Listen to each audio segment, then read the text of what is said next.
All right, Morrow, thank you very much. Errol, congratulations. You've got the 3 belts. Thank you. It means a lot, man. It means a lot fighting in my hometown in front of my family, my friends, and everybody else who support me. These are my #1 fans right here that came out and supported me.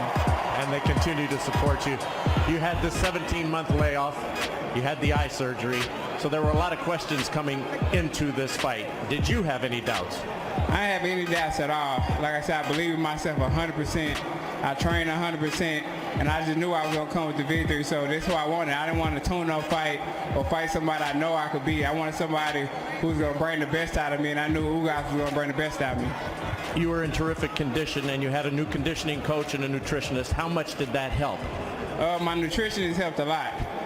He made sure I was eating right, made sure I was drinking water, no junk food, and I lost the weight properly without using the sauna suit, sitting in a sauna sweat room. I lost the weight like how I was supposed to lose the weight, scientific, and he did a great job, and I got down to 147 pounds, and I was looking strong. Thank you. You're a great champion. Congratulations. Thank you. Your combinations were so effective tonight. What enabled that? Just my work in the gym. I felt a little off, like my timing was a little off, but I knew I was gonna catch on later on in the rounds.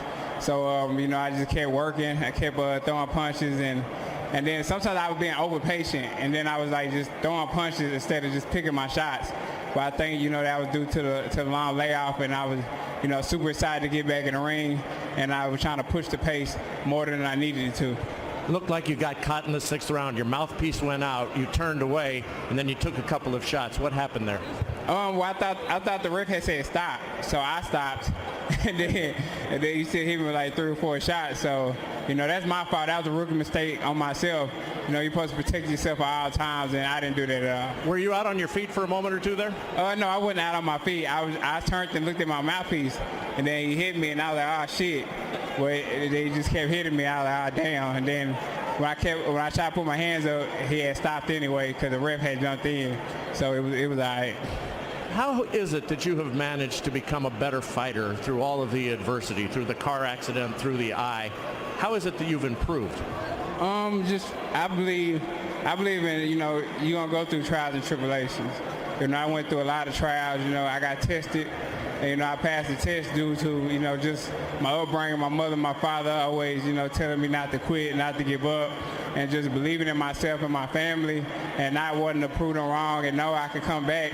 So I was like, man, why would I just quit now and I can come back and I can still be at my best? I just got to train hard, stay focused, listen to my coach, and, just stay out the way. What's next? Oh, well, everybody know who I want next. I want Terrence Crawford next. You're going to make that happen? Huh? You're going to make that happen? Oh, definitely. That's the fight that I want. That's the fight everybody else want. Like I said, I'm going to get these straps, and I'm going to go over there and take his shit, too. All right. Errol, congratulations. Terrific fight this evening. Thank you. Man down. Strap season. I know what time it is, baby. Terrence, I'm coming for that motherfucking belt. All right. Well, you heard it out of Spence's mouth himself, and I ain't gonna front. He dominated Ugas basically from round 2 on. Round 1 was kind of a fill him out round. Ugas was able to keep Spence at a decent distance, and after that, he decided he was gonna stand in front of Spence and not really throw his jab, and you can't do that against Errol Spence. He just walked straight to him, and just kept throwing combinations. And really, I won't even say they're really combinations. It's just he just constantly throwing punches. Because if that's the case, he's throwing like 10-punch combinations, just pap, pap, pap, pap, pap, pap, pap, pap, pap, pap, just constantly throwing punches.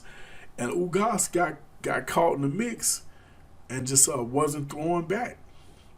And that was really the issue I believe anybody with common sense had coming in this fight for Ugas. Ugas is just as big as Spence. I don't think he hit quite as hard as Spence, but he does. He can crack. He got a good jab like Spence. He goes to the body like Spence.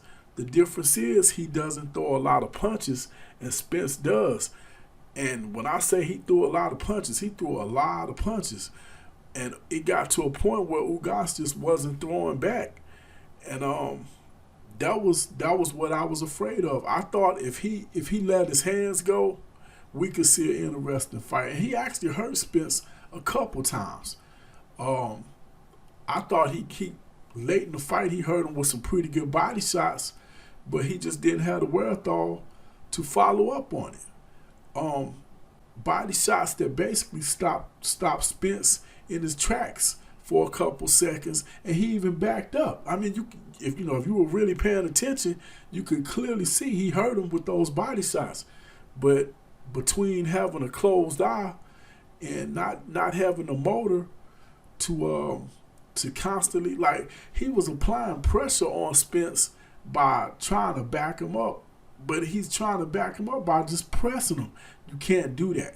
You gotta throw with him.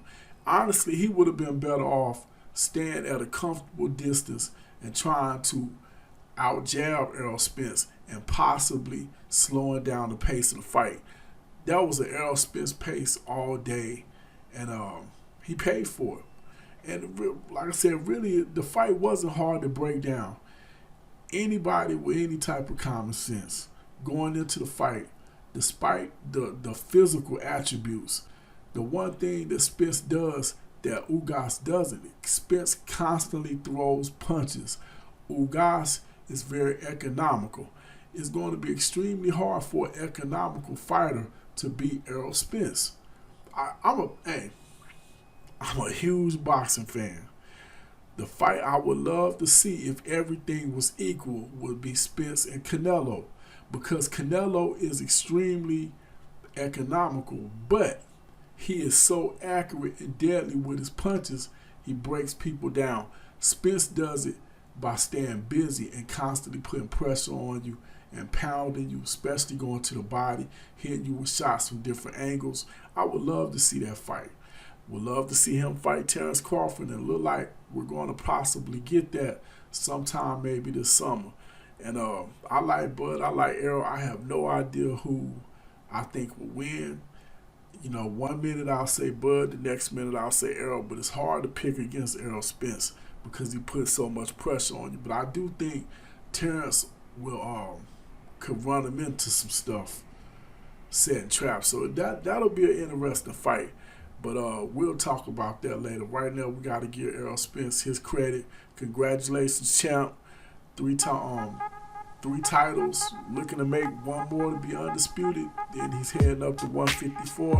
I wish he would stay down and fight a couple more people, because you got some up-and-coming boxers that I think will make some good fights. But that's for another video. This is Head Busting Boxing's own Fight Doctor. Hit that like button, hit that share button, hit that subscribe button, hit that notification bell. Hit me up in the comment section. Let me know what you think about the Ugas Spence fight. To me, it was a wash. Almost a waste of time. I mean, Spence did his part. Ugas just had a poor game plan. Didn't really come to do anything outside of stand there and get punched on. But that's my thoughts on it. You give me yours. And that's pretty much all I got. This Head Busting Boxing on Fight Doctor. I am out.